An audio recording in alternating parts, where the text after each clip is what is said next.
Hai, Assalamualaikum dan selamat sejahtera murid-murid sekalian. Pada kali ini kita akan menyambung kembali sesi pembelajaran sains tahun 3, iaitu dalam subtopik kemahiran proses sains.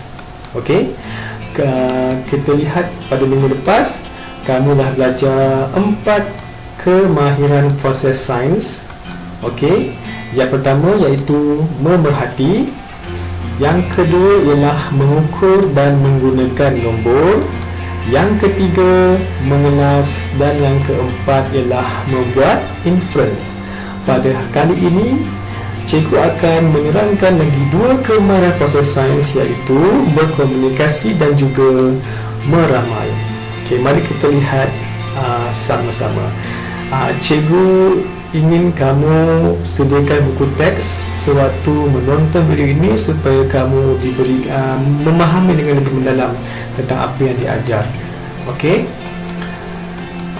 mari kita lihat kemahiran meramal. Apakah itu meramal, kelas? Okey, meramal ialah kemahiran membuat jangkaan tentang sesuatu peristiwa yang akan berlaku.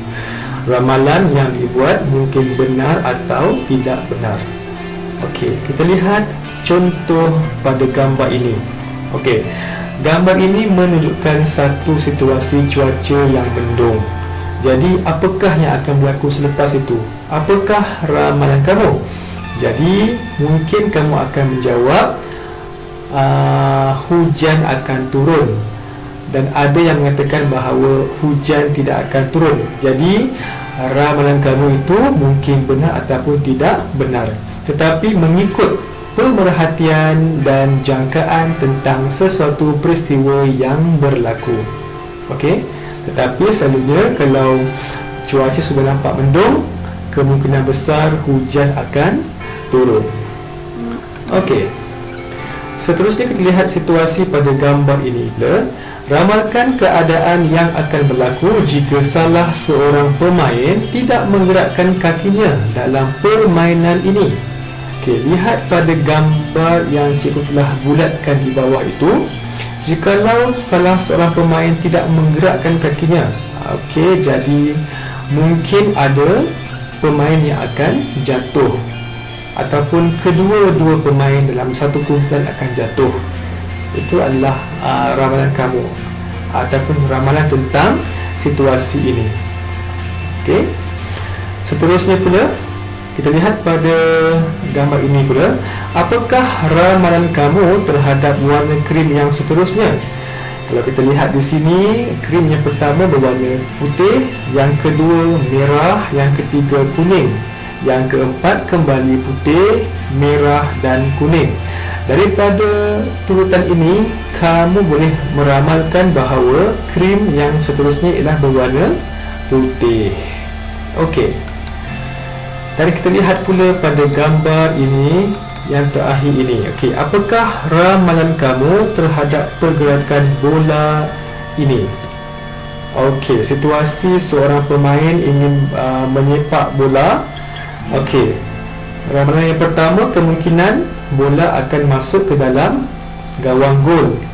Okey, ataupun bola akan tersasar daripada gawang gol ataupun akan ke tepi gawang gol. Jadi ingat bahawa ramalan kamu itu tidak semestinya betul atau tidak semestinya salah. Okey, dan kita pergi kepada kemahiran yang terakhir, iaitu berkomunikasi. Okey kelas, apakah itu berkomunikasi?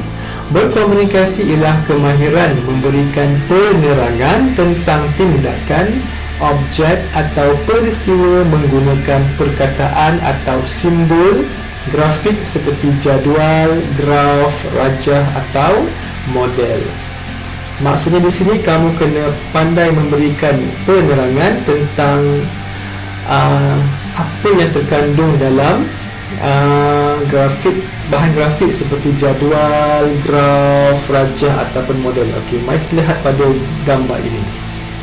Okey, ini adalah salah satu contoh jadual yang telah direkodkan. Jadi ini adalah jadual dan kamu kena ada kemahiran memberikan penerangan tentang apakah yang terdapat pada jadual ini.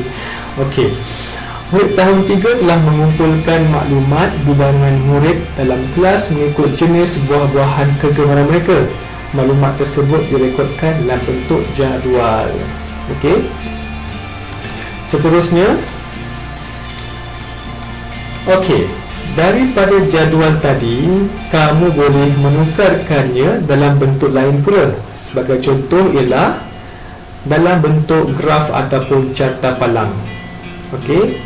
Okey, jadual tadi boleh diubah kepada bentuk lain seperti graf dan carta palang. Boleh ubah yang sama, cuma bentuk yang berlainan. Okey, daripada graf ini dapat diperhatikan bahawa jenis buah yang paling digemari adalah buah durian, iaitu seramai 10 orang murid. 9 orang murid. Yang kedua ialah betik, 8 orang murid. Yang ketiga pisang dengan 7 dan tembikar 6. Okey.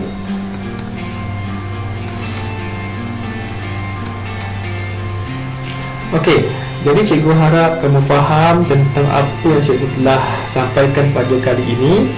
Dan mari kita lihat pula homework ataupun kerja rumah yang cikgu ingin beri pada kamu.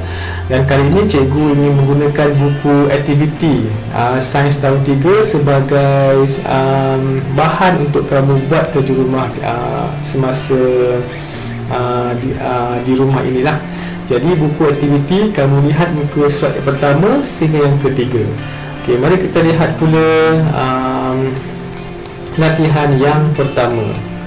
Okey, latihan pertama, muka surat yang pertama. Okey, kemahiran saintifik, memerhati melalui organ deria. Yang kamu perlu lakukan ialah menyesuaikan antara organ deria dengan pemerhatian. Sebagai contoh, yang pertama adalah mata. Jadi pemerhatian adalah adakah bunyi whistle ataupun permukaan span ataupun bentuk bola ataupun bau minyak wangi dan juga tembikai manis. Okey, jawapannya adalah bentuk bola dan kamu kena lakukan yang lain. Okey, seterusnya latihan pada muka surat yang kedua, kemahiran memerhati. Nyatakan beberapa deria yang mungkin terlibat untuk memerhatikan objek atau situasi di bawah. Okey, gambar yang pertama, seorang lelaki sedang menonton televisyen. Jadi apakah deria yang terlibat? Okey, jawapannya ialah deria penglihatan, iaitu mata melihat TV, dan juga pendengaran untuk mendengar apa yang terdapat daripada televisyen berkenaan. Okey. Dan pada muka surat yang ketiga, iaitu mengelas benda hidup. Okey, kamu kena kelaskan beberapa jenis benda hidup mengikut pengelasan yang sesuai. Okey. Jadi dalam gambar rajah ini menunjukkan tentang benda hidup. Sebab soalan dia ataupun arahannya adalah mengelas benda hidup. Jadi benda hidup terdiri daripada dua jenis, iaitu apa? Kamu lihat pada gambar berkenaan, ada haiwan, tumbuhan sebagainya kan. Dan kemudian kamu kelaskan contoh haiwan, contoh tumbuhan. Jadi cikgu harap kamu faham tentang apa yang cikgu terangkan pada kali ini. Dan selamat belajar. Sekian, terima kasih.